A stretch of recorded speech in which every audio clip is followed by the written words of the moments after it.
Little names cap. Yeah. Put it on or take it off.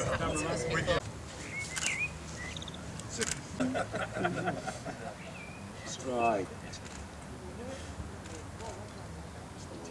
Ladies and gentlemen, I'm Harvey Garton. I'm recently become the chairman of this illustrious club.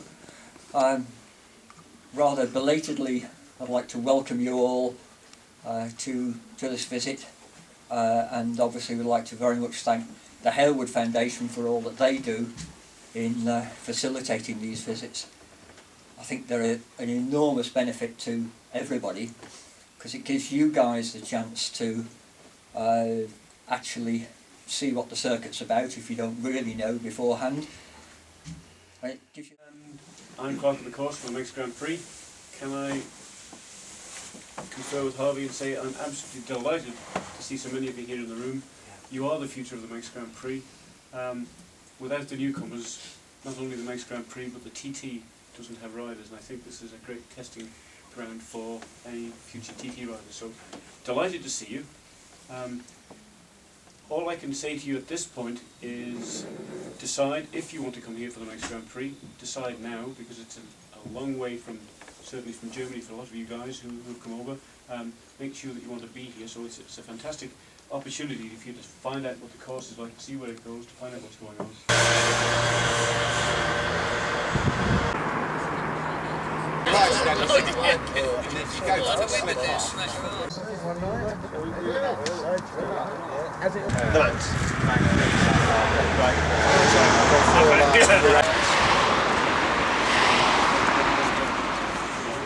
I was a minute late. So everywhere else perfect. You turn up like Penny. I don't know who's Charlie. I don't know if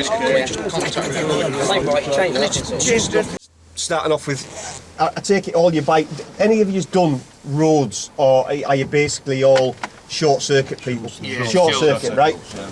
The biggest difference really is obviously suspension for a start. If your bikes are set up for short circuits, they definitely will not handle round here. And screens, very important. Before you even get here, get a taller screen on. You're travelling so fast for so long. Trust me, your neck muscles just absolutely take a battering, and you've got to, you know, by the time you've done 2 nights of practice or whatever, your neck muscles are wrecked. Stone guards on your radiators, you know, on the roads, obviously, you know, it's not as clean as the short circuit, so you do get stones through your rads. If you're following somebody, you get absolutely showered, you know, your hands and everything, and your screens. It's not too hard on tyres, to be fair.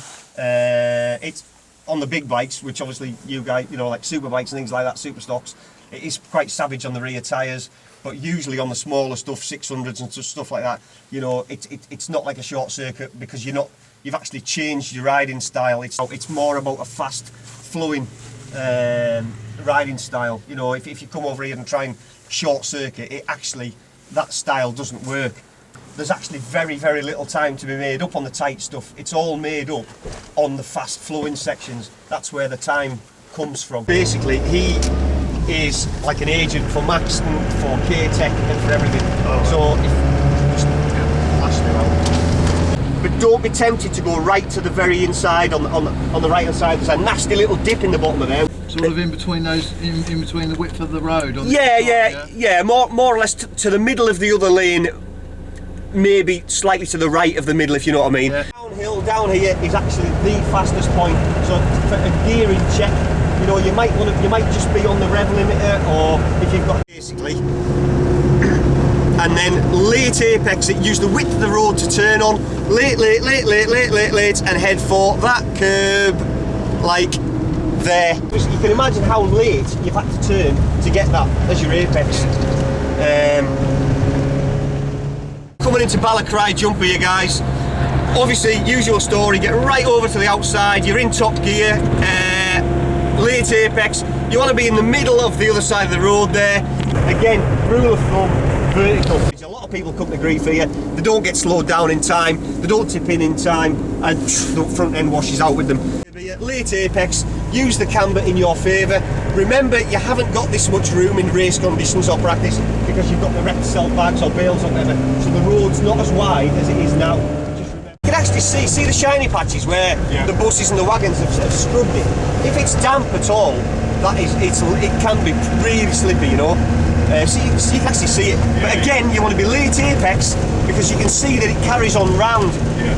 So you know you can feel the bumps. You lean right over. You're accelerating up the hill, and the whole bike's like, you know, really is hard on you.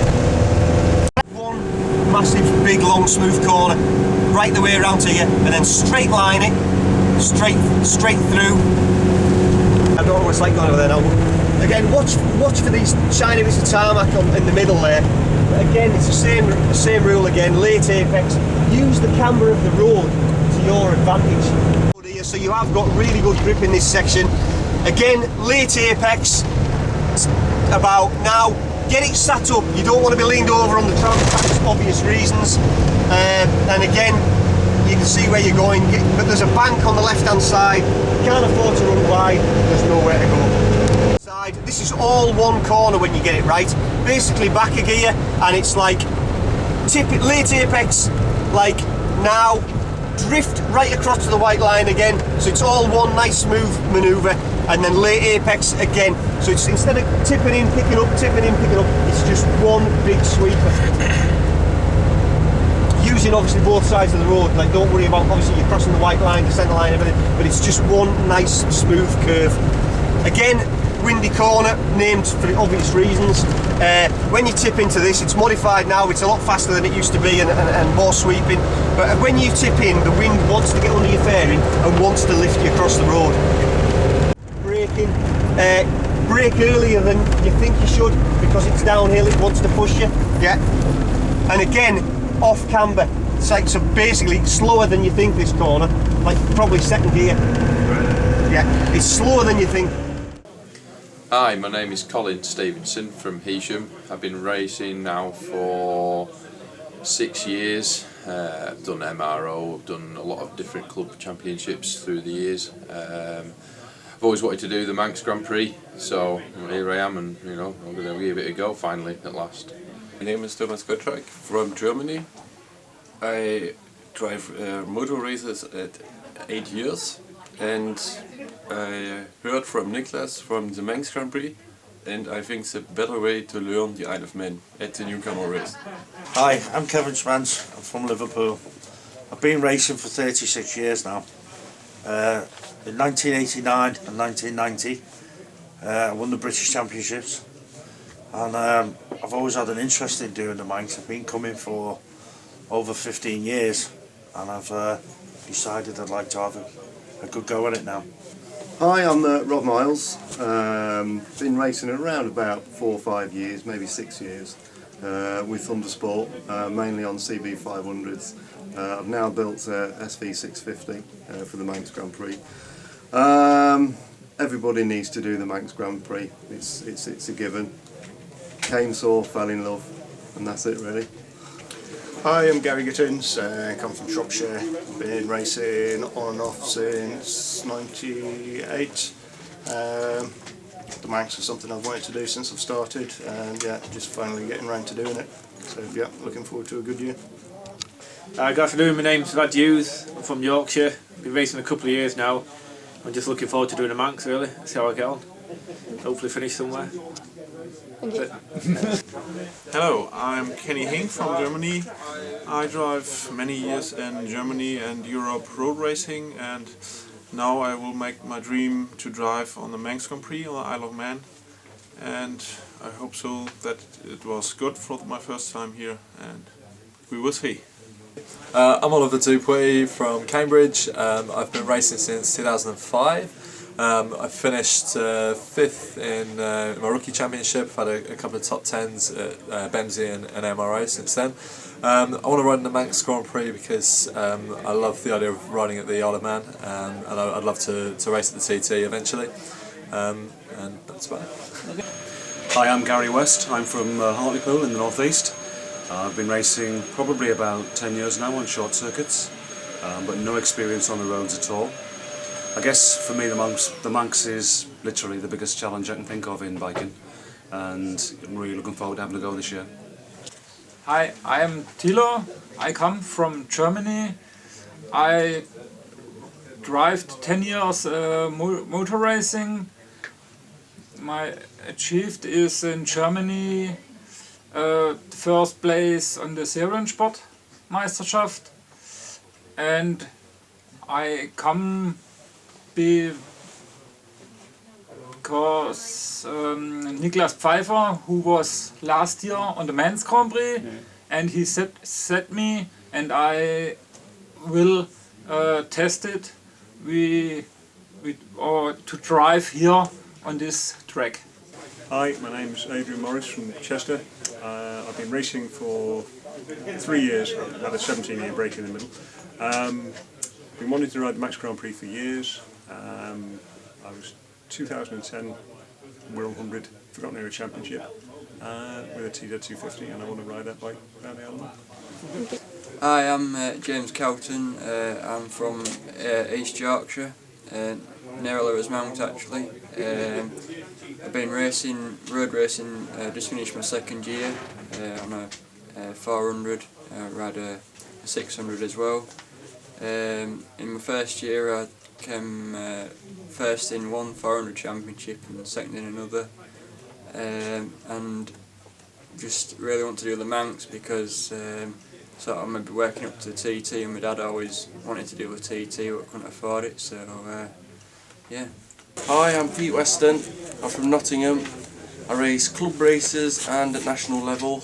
I've had a few top 10s in a few different championships. The reason I want to race in the Manx is for a new challenge. My name's Steve Tomes. I'm from Burton-on-Trent in Staffordshire, originally from Belper.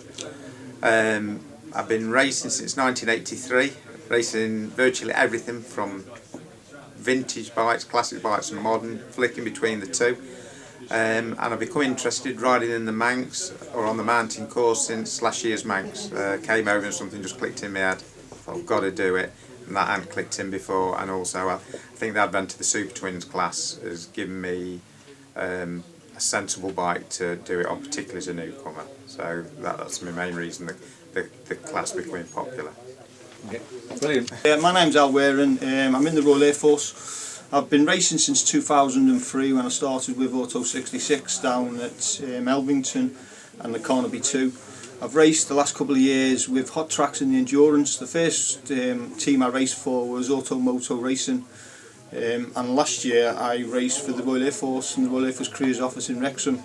I've wanted to come and do the Manx because it's the last ambition I've got. I've had a few ambitions in my life, joined the Royal Air Force, doing a bit of flying, and my last one is to actually race around the Isle of Man TT circuit, and at the Manx Grand Prix this year.